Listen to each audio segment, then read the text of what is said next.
सास बनी डंडे वाली भूत। शिखा की नई नई शादी हुई थी। उसका मायका और ससुराल दोनों कानपुर में ही थे, इसलिए उससे मिलने उसके भाई अक्सर आते जाते रहते थे। ये बात शिखा की सास मीना को बिल्कुल पसंद नहीं थी। मम्मी जी, आज राहुल भैया आ रहे हैं। कौन? तेरे चाचा का लड़का? जी मम्मी जी। अरे पर वो तो दिल्ली में रहता है ना। हाँ मम्मी जी, उन्हें कल सुबह दिल्ली के लिए निकलना है, तो वो आज मुझसे मिलते हुए कल सुबह यहीं से निकल जाएंगे। हमने तो धर्मशाला खोल रखी है ना। कुछ कहा क्या मम्मी जी? मैंने कहा हाँ हाँ, आने दे तेरे भैया को, जमकर खातिरदारी करेंगे। अब तो कुछ करना ही पड़ेगा, इससे पहले कि मेरा घर धर्मशाला बन जाए।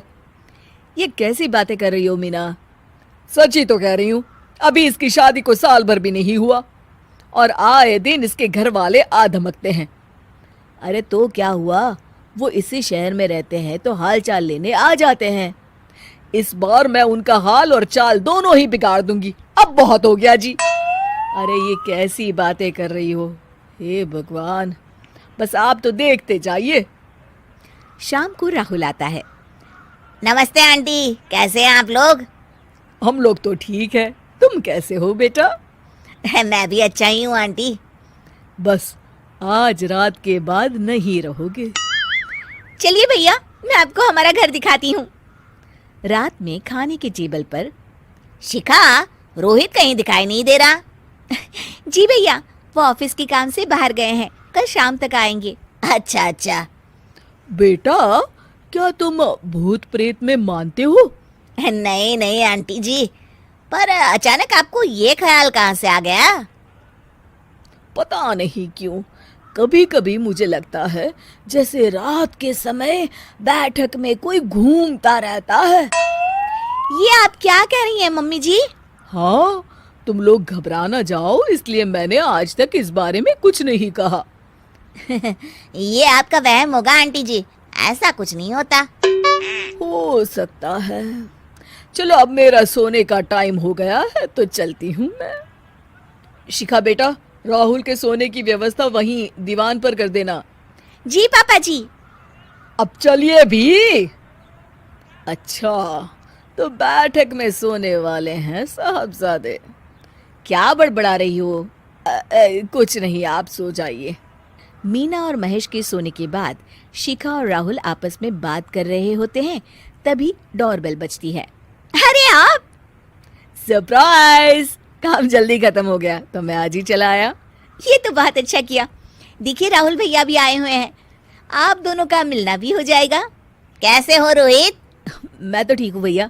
शिखा, मैं भी आज यहीं सो जाता हूँ, राहुल भैया से बातचीत भी हो जाएगी। अच्छा अच्छा, ठीक है। मीना आधी रात को उठती है, कंबल मुंह से पैर तक ओढ़ के डंडा लेके बैठक में आती है और देखती है दीवान पर चादर ओढ़े कोई लेटा हुआ है।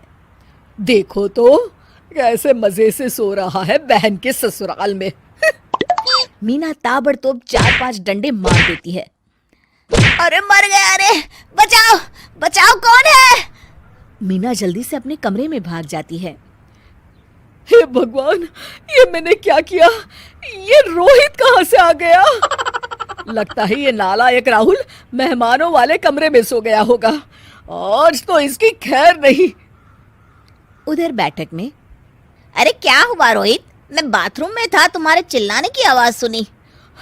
पता है भैया, मैं सो रहा था, अचानक से कोई आकर मुझे डंडे मारने लगा। ये क्या कह रहे हो? लगता है तुम भी आंटी की तरह भूत प्रेत में मानते हो। नहीं नहीं भैया, सच में कोई आया था। मैं तो जा रहा हूँ मेहमानों वाले कमरे में सोने के लिए। इस समय अपने रूम में जाऊंगा तो शिखा की नींद खराब हो जाएगी। ठीक है भाई, जाओ तुम, जहाँ तुम्हारा भूत डंडा लेके ना आ सके। थोड़ी देर बाद मीना कंबल ओढ़ के डंडा लेकर मेहमानों वाले कमरे में पहुंच जाती है। वो बिस्तर पर सोए रोहित को फिर डंडों से मारने लगती है। अरे मर गया, अरे मर गया। तू भूत प्रेत में नहीं मानता ना? ये ले, अब डंडे खा। हैं? ये तो माँ की आवाज है। रोहित कंबल खींच देता है। बेटा तू! अरे ये क्या कर रही हो माँ?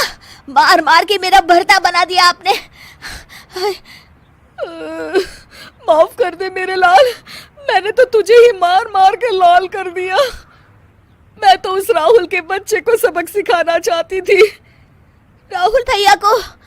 हाँ बेटा, मुझे लगा अगर उसे डंडे मारूंगी तो शिखा के मायके वाले यहाँ आना छोड़ देंगे।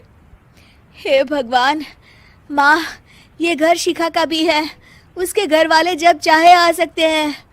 हाँ बेटा, आज मुझे भगवान का इशारा समझ में आ गया। मैं कितना गलत करने चली थी और अपने ही बेटे को चोट पहुंचा दी। अब चुपचाप जाके सो जाओ माँ, और किसी को कुछ बताने की जरूरत भी नहीं है। शिक्षा दूसरों का बुरा चाहने वालों के साथ भी बुरा ही होता है।